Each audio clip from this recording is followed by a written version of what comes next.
नमस्कार, मैं हूं सुखान। दिन भर की खबरों में सबसे पहले डालते नजर आज के मुख्य समाचारों पर।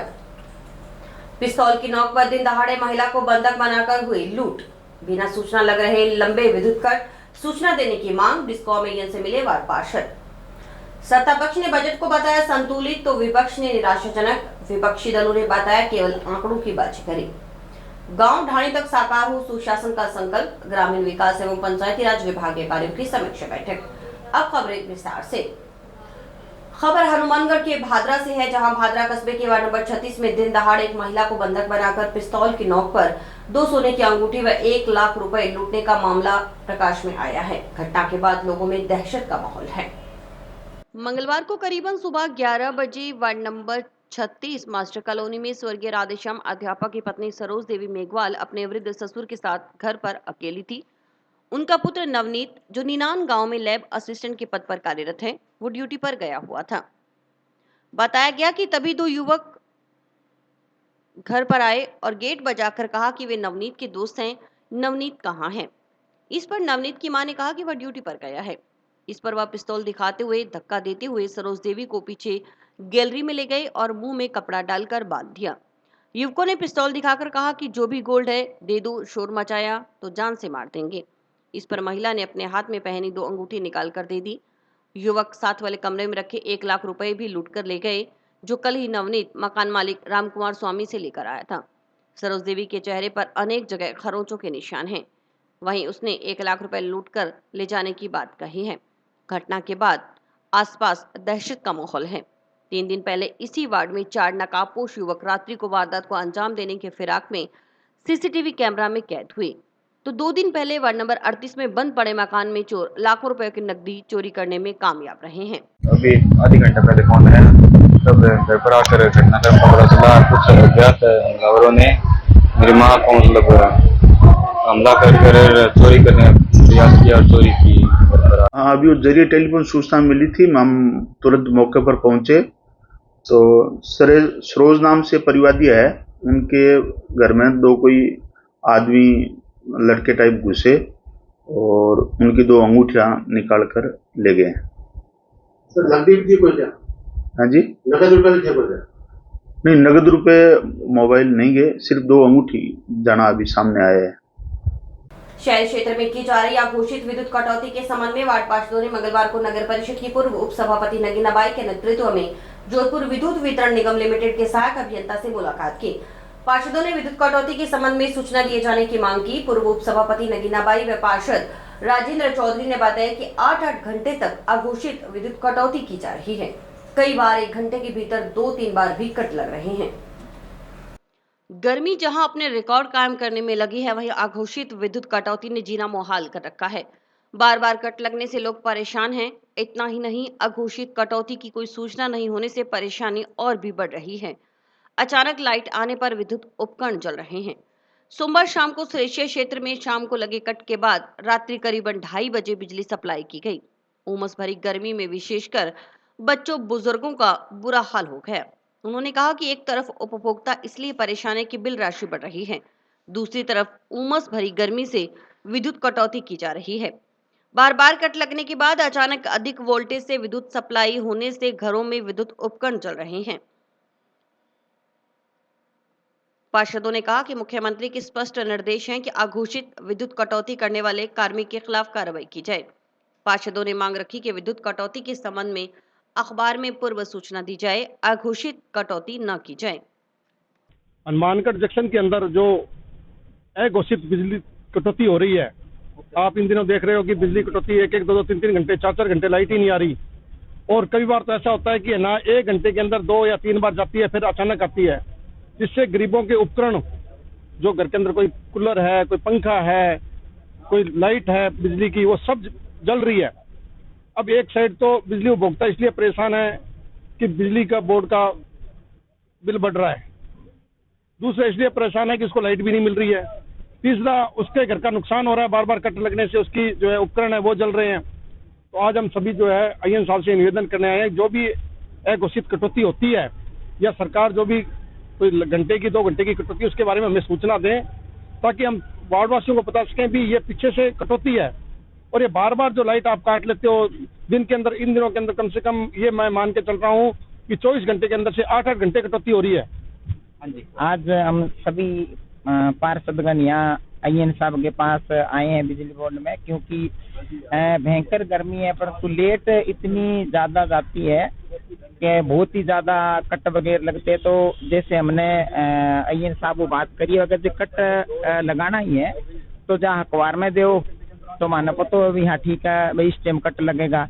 परंतु लेट ज्यादा जाने की वजह से जैसे 10-1 मिनट गई फिर आ गई, आधो घंटा गई फिर आ गई, इसकी वजह से हमारे घर के अंदर जैसे जनता के फ्रिज है, AC है, ये चीजें खराब हो रही है बहुत ज्यादा। और रात के समय 12-12 बजे तक लेट नहीं आती, जनता गली के वहां बैठी रहे, छोटे छोटे बच्चे है, परेशान है बहुत ही ज्यादा। वित्त मंत्री निर्मला सीतारमण ने मंगलवार को लगातार 7वीं बार बजट पेश किया। मोदी सरकार 3.0 के पहले बजट में गठबंधन की सरकार की झलक देखने को मिली। एक और जहां सत्ता पक्ष इस बजट को संतुलित और विकसित भारत के संकल्प को पूरा करने वाला बजट बता रहा है, तो वहीं विपक्षी दलों ने बजट को निराशाजनक बताया। आप खुद सुनिए बजट को लेकर पक्ष विपक्ष की प्रतिक्रिया। देखिए, सबसे पहले तो मैं हमारे भारत के यशस्वी प्रधानमंत्री श्रीमान नरेंद्र मोदी जी और देश की सबसे बड़ी पंचायत में 7वीं बार बजट पेश करने वाली हमारी यशस्वी वित्त मंत्री श्रीमती निर्मला सीतारमण जी का बहुत ही आभार व्यक्त करता हूं।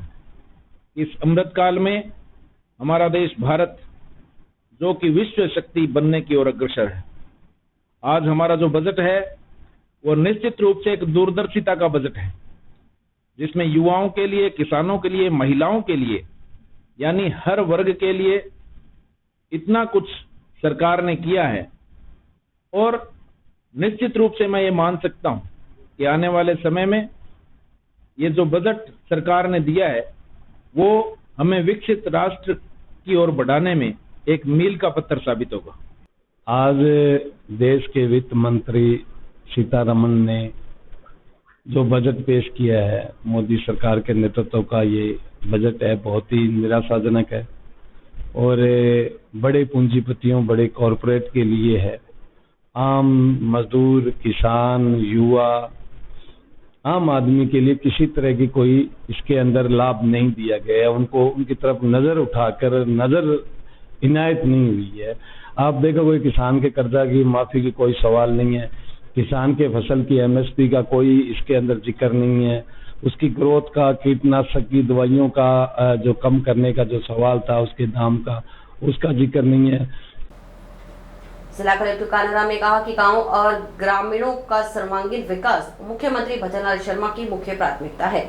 इसीलिए बजट घोषणाओं, योजनाओं और कार्यक्रमों की समयबद्ध क्रियान्विति सुनिश्चित कराएं ताकि ग्रामीणों को समय पर लाभ मिले। जिला कलेक्टर ने मंगलवार को कलेक्ट्रेट सभागार में ग्रामीण विकास एवं पंचायती राज विभागीय कार्यों पर समीक्षा बैठक की। समीक्षा बैठक के दौरान कलेक्टर ने कहा कि गांव ढाणी तक संवेदनशील, पारदर्शी सुशासन का संकल्प साकार करना हमारा दायित्व है। सरकार की यह भावना निचले स्तर पर तभी पहुंचेगी जब अधिकारी योजनाओं से एक एक पात्र व्यक्ति को लाभान्वित करेंगे। इसलिए अंतिम छोर तक सेवाओं की पहुंच के लिए गहनता से निगरानी करें। कलेक्टर कानाराम ने विभिन्न योजनाओं की प्रगति पर नाराजगी जाहिर की। उन्होंने कहा कि दिखवा देता हूं, 1 सप्ताह में काम पूरा करा देंगे, ये अब नहीं सुना जाएगा।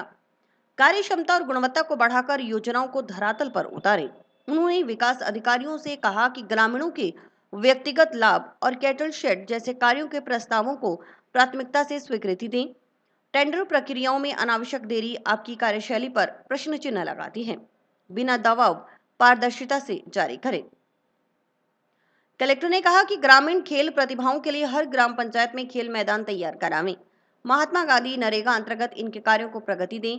कार्य में जनप्रतिनिधियों को शामिल किया जाए। खेल मैदान से भी नशा मुक्त क्षेत्र की संकल्पना साकार हो सकेगी। उन्होंने प्रत्येक ग्राम पंचायत में साप्ताहिक रूप से नशा मुक्त अभियान गतिविधियां कराने के लिए भी निर्देशित किया। कलेक्टर ने कहा कि जिन योजनाओं में जिले और पंचायत समितियों की रैंक काफी कम है, वे अधिकारी अपनी स्थिति सुधारें।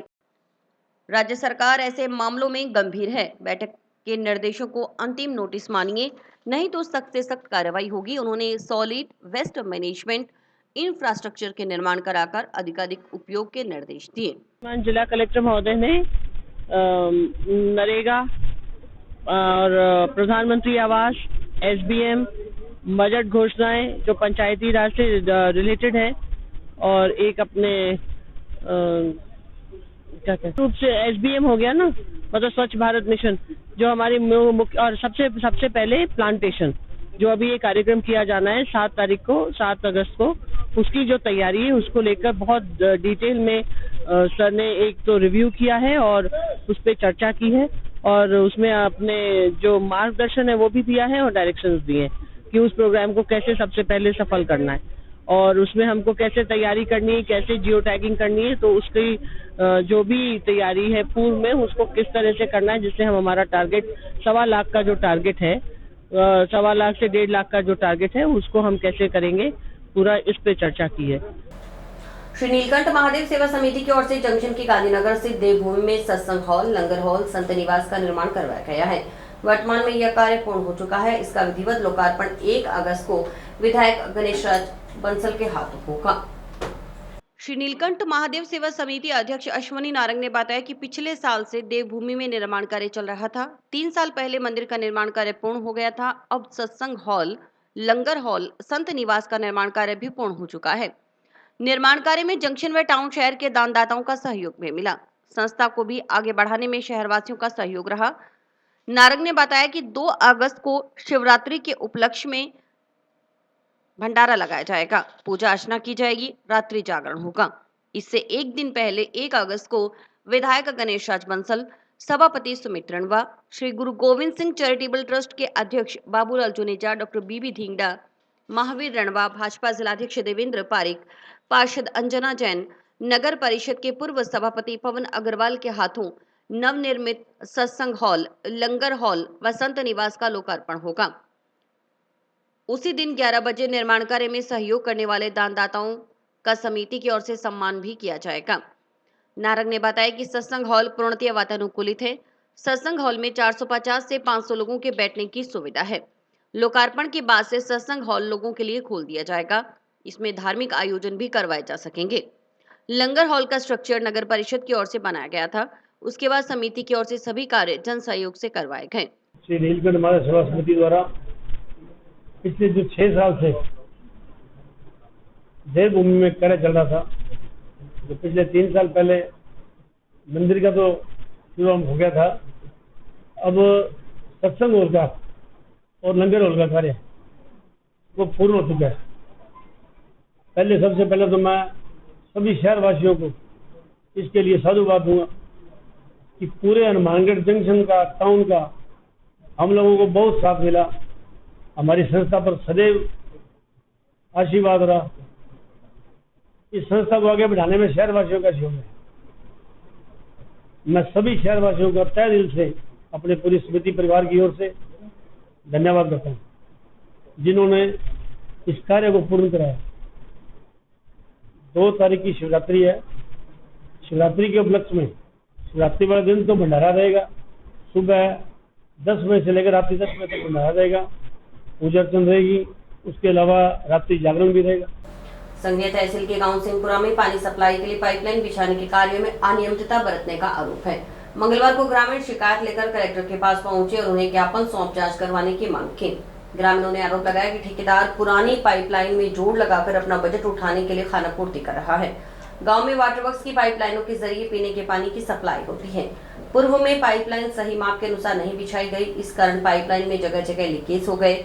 अब वर्तमान में भी पूरे गाँव में नई पाइपलाइन बिछाई जा रही है, लेकिन ठेकेदार की ओर से इस कार्य में शरेआम कोताही बरती जा रही है।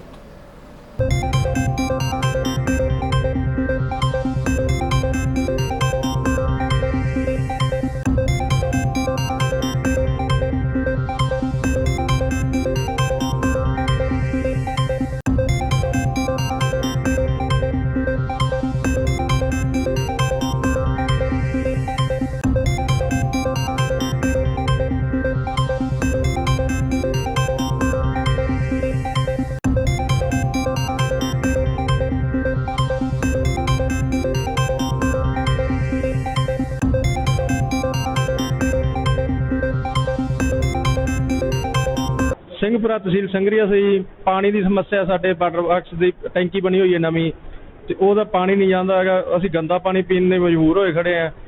ਨਹਿਰਾਂ 'ਚੋਂ ਗੰਦਾ ਪਾਣੀ ਲਿਆ ਕੇ ਸਾਨੂੰ ਕੈਂਟਰਾਂ ਨਾਲ ਪਾਉਣਾ ਪੈਂਦਾ ਹੈ। ਪਾਣੀ ਦੀ ਕੋਈ ਸਮੱਸਿਆ ਦਾ ਕੋਈ ਸਾਡਾ ਹੱਲ ਨਹੀਂ ਹੋਏਗਾ। 8 ਤਰੀਕ ਦੇ ਪਹਿਲਾਂ ਅਸੀਂ ਆਏ ਸੀ, ਕਲੈਕਟਰ ਸਾਹਿਬ ਨੂੰ ਅਸੀਂ ਐਪਲੀਕੇਸ਼ਨ ਦਿੱਤੀ ਸੀਗੀ, ਉਹਦੀ ਕੋਈ ਸੁਣਾਈ ਨਹੀਂ ਹੋਈ ਅਜੇ ਤੱਕ। ਉਸ ਦੀ ਸਾਡੀ ਸੁਣਾਈ ਹੋ ਸਕੇ ਜੀ। ਸਾਡੇ ਪਾਣੀ ਦੀ ਬਹੁਤ ਤਕੜੀ ਸਮੱਸਿਆ ਪਿੰਡ ਸਿੰਘਪੁਰਾ ਜੀ। ਅਸੀਂ ਜੋ ਪਾਣੀ ਲਿਆਉਂਦੇ ਹਾਂ ਟੈਂਕਰਾਂ ਨਾਲ ਲਿਆ ਕੇ ਪਾਉਣੇ ਹੈ ਕਿ ਸਾਡੀ ਆ ਦਰਖਾਸਤ ਸੁਣੀ ਜਾਵੇ। ਅਸੀਂ दूसरी बार आज आए हैं, कोई साडी सुनवाई होवे। ਅਸੀਂ जी राज्य सरकार की ओर से कृषि उपज मंडी समितियों में चलाई जा रही कृषक उपहार योजना के तहत सोमवार को जंक्शन स्थित मंडी समिति कार्यालय में लॉटरी निकाली गई। गेट पास की विक्रय पर्चियों और ई पेमेंट पर जारी कूपनों के ऑनलाइन ड्रा निकले। कुल 6 में से 3 पुरस्कार महिलाओं के नाम निकले। लॉटरी की प्रक्रिया मंडी समिति के प्रशासक व एडीएम उमेदीलाल मीणा की अध्यक्षता में संपन्न हुई। मंडी समिति सचिव सीएल वर्मा ने बताया कि कृषक उपहार योजना के तहत 1 जनवरी 2024 से 30 जून 2024 तक जारी ई नाम के माध्यम से ई पेमेंट पर जारी कूपन और गेट पास की विक्रय पर्चियों पर जारी कूपनों की लॉटरी राज किसान पोर्टल के माध्यम से निकाली गई। गेट पास की विक्रय पर्चियों पर जारी कूपनों में प्रथम पुरस्कार 25,000 का मनप्रीत सिंह, दूसरा पुरस्कार 15,000 राजा खान, तीसरा पुरस्कार 10,000 कांता देवी के नाम निकले। इसी तरह ई पेमेंट पर जारी कूपनों की लॉटरी भी निकाली गई।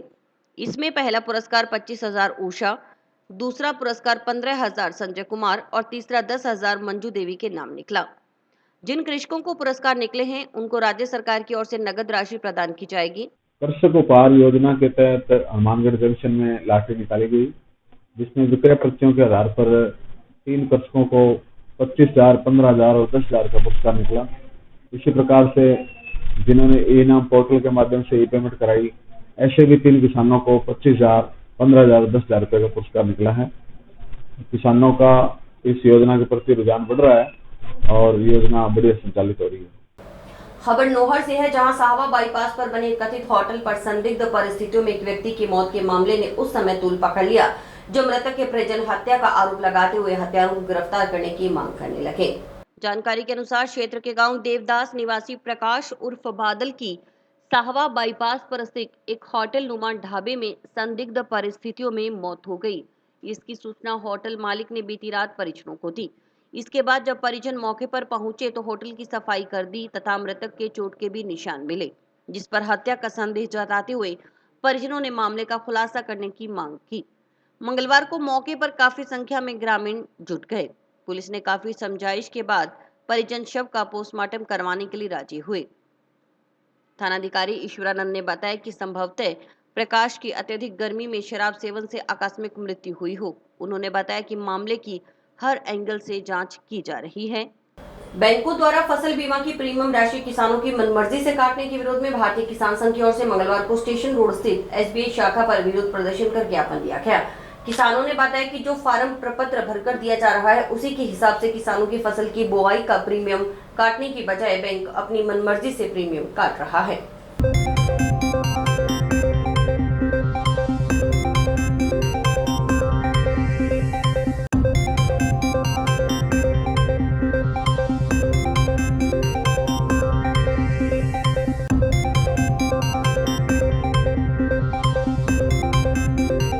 कल 31 अगस्त तक प्रधानमंत्री फसल योजना के तहत किसान को ये अधिकार होता है कि वो जो अपनी खेत में ज़मीन में जो फसल बाई हुई है उसकी सूचना बैंक में दे और बैंक उसी आधार पर फसल बीमा का प्रीमियम काटकर और कंपनी को भेजती है। लेकिन कल क्या हुआ कि मेरी और मेरे 2 बच्चों की पूरी परफॉर्म भर के जो भी इनके नॉर्म्स होते हैं, फसल जो मैंने बिजाई की है उसकी सूचना एसबीआई शाखा नोहर जो राजकीय माध्यमिक विद्यालय के सामने नोर में स्थित है, इन्होंने मेरा वो फार्म ले लिया। लेकिन 3:30 बजे फार्म देने के बाद में रात को 6:30 बजे शाम को इन्होंने मेरे खाते से गुआर और मूंग की सिर्फ 2 ही फसलों की इन्होंने वो प्रीमियम काटकर इंश्योरेंस कंपनी को भेज दिया। और इसी के साथ समाचार समाप्त हुए। रोजाना देखते रहिए समाचार। नमस्कार।